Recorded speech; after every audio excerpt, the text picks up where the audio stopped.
very good morning to all of you, and it's a pleasure to start a very important consultation on autonomy and independence of cooperatives today. So we have some of the speakers and experts joining us online, and a few others who would also like to participate. So we are having this workshop in a hybrid mode, and for those of you who are joining online, please feel free to use the chat or the question answer format in case you have any questions and suggestions. So I'd like to, this conference or consultation workshop is being organized by IRMA in collaboration with the International Cooperative Alliance of Asia Pacific region. We have Mr. Balu Iyer representing ICA-AP, and with APMAS, the Andhra Pradesh Mahila Abhivruddhi Samiti, which is celebrating its 20th year. So we welcome our co-hosts of this conference, and I'd now like to invite our director, Dr. Umakant Dash, to kindly present the welcome note to the participants of the workshop. Please.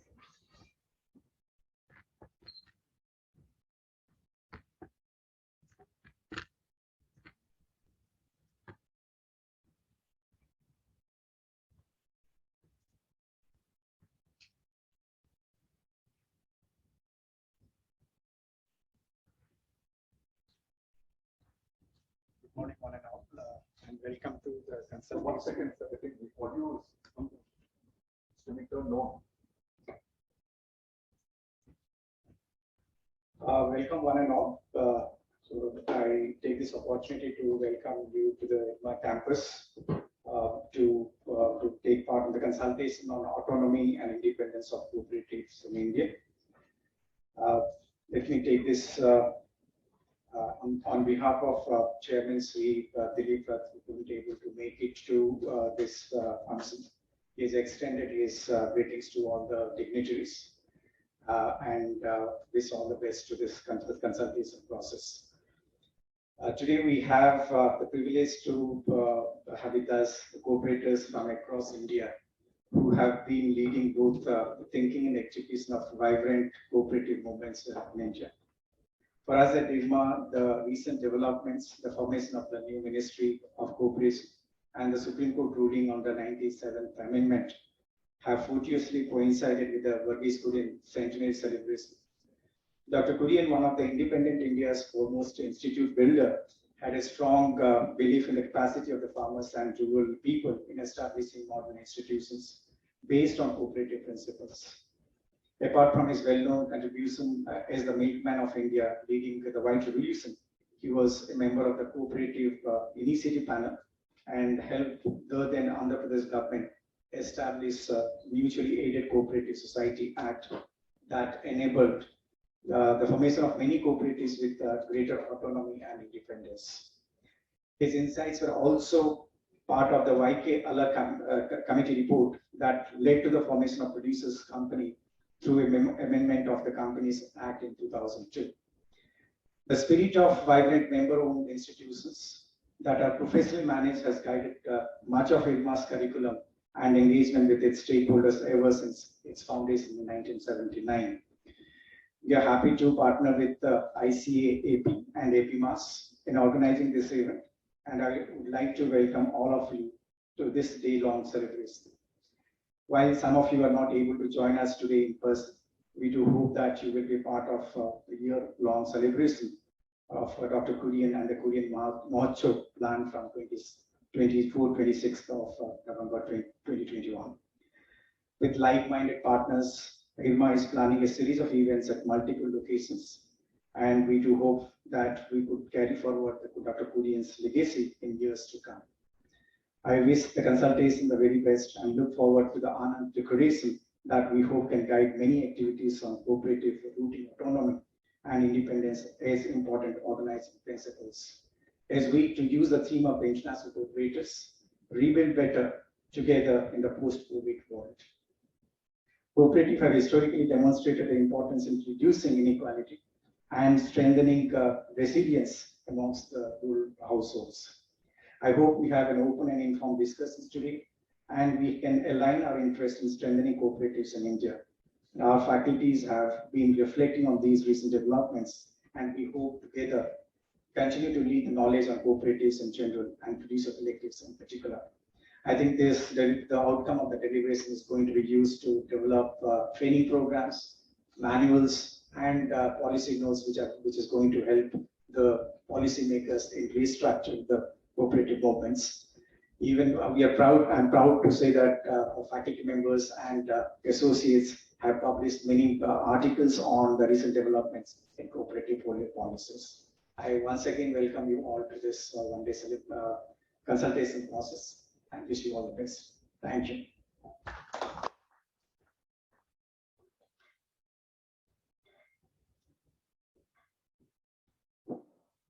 I'd now like to request Sri Balu Iyer to share a few words on how ICA sees this conference.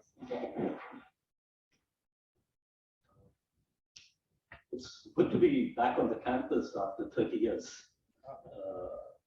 Some things have changed, the new buildings, but then the sense of what this campus was, I think still remains, especially when you walk around in the morning and see the greenery. You get memories back. So again, thank you very much for welcoming the ICA to be part of this consultation. And let me also extend a very hearty welcome to all of you in joining us for this consultation on autonomy and independence of cooperatives. The ICA is the body which represents cooperatives worldwide. And last year we celebrated 125 years of the ICA. And it was also the 25 years since the statement of the cooperative identity came into force in 1995 in Manchester. So today when you talk about the cooperatives, what is a cooperative, the definition, the values and the principles, they were solidified at the Congress in 1995. So it's 25 years.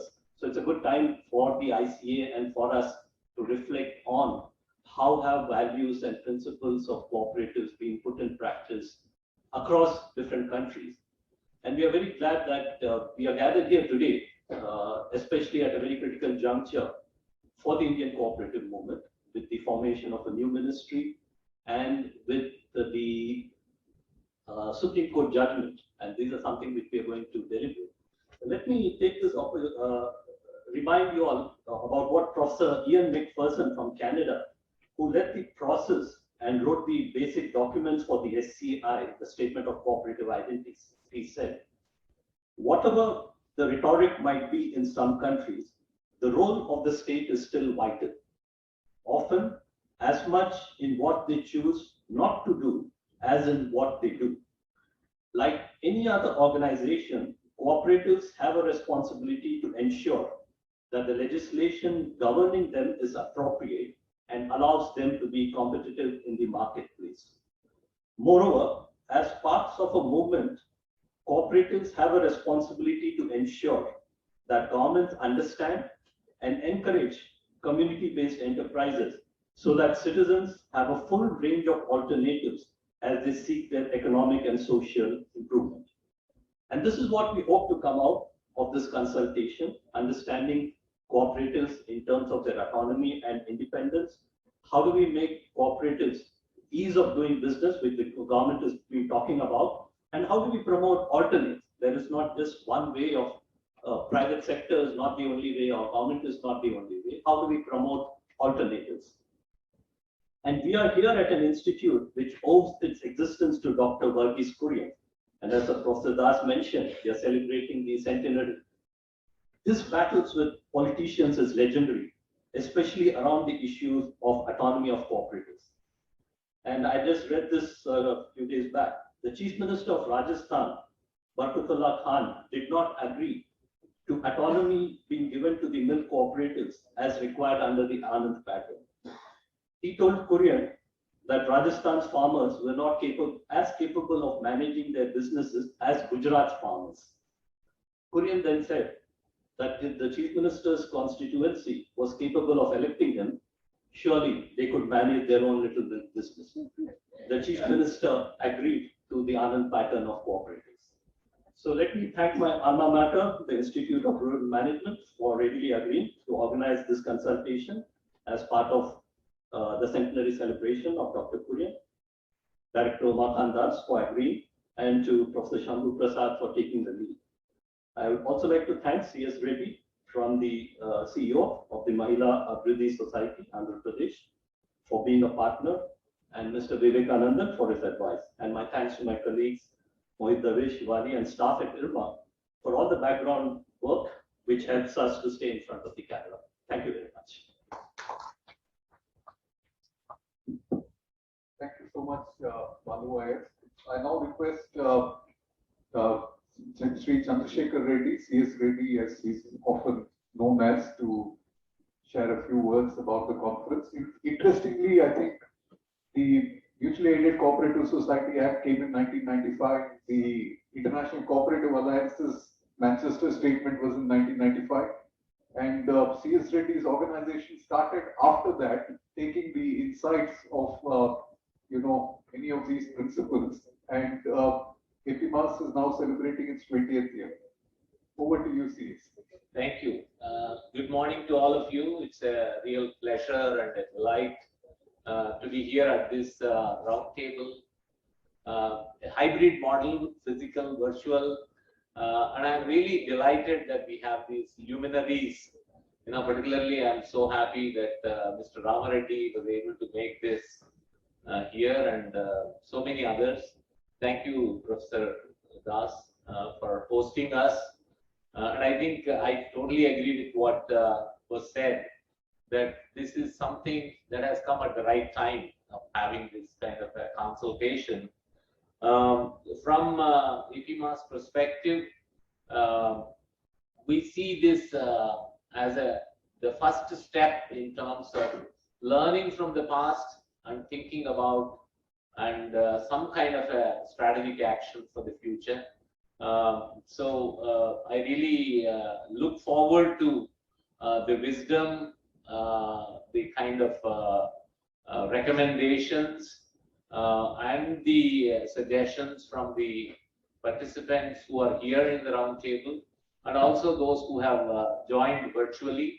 So just to kind of on the reason why we are having this consultation is more to do with how do we kind of in a way engage with this cooperative movement in the country, and how do we facilitate the large number of cooperatives, particularly the liberal cooperatives that came from the Andhra Pradesh Mutually Aided Cooperative Societies Act and 8 other states that followed the Mutually Aided Cooperative Societies Act.